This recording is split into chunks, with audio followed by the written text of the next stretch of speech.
আউযু বিল্লাহি মিনাশ শাইতানির রাজীম। বিসমিল্লাহির রহমানির রহিম। আমি অ্যাডভোকেট মোহাম্মদ আলী অক্ষতার পক্ষ থেকে এদেশের সকল শান্তিপূর্ণ মানুষের প্রতি আমার প্রীতি, শুভেচ্ছা এবং ভালোবাসা জানাচ্ছি। বন্ধুগণ, তেলে আর পানিতে যেমন মেশে না, তেমনি ভারতের সাথে বাংলাদেশের মানুষের এবং বাংলাদেশের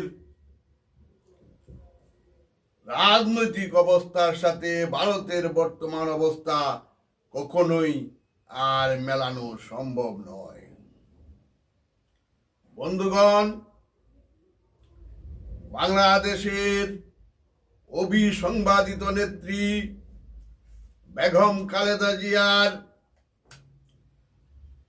শেষ জানাজায় ভারতের পররাষ্ট্রমন্ত্রী জয়শঙ্কর এদেশে এসেছিলেন। অনেকে মনে করেছিলেন হয়তো এতদিন পর ভারতের মনোভাব কিছুটা পরিবর্তন হয়েছে এবং তারা তাদের প্রিয় নেত্রী শেখ হাসিনার পরিবর্তে বাংলাদেশের বর্তমান সরকার এবং জনগণের সাথে তাদের সম্পর্কের উন্নয়ন ঘটাবে। কিন্তু গতকালকের একটি ঘটনা জাতির সামনে স্পষ্ট হয়ে উঠেছে যে কুকুরের লেজে যত তেল মালিশ করা হোক না কেন,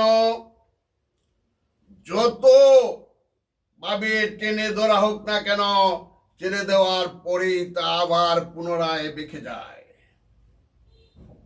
ভারতের অবস্থা হচ্ছে এরকম।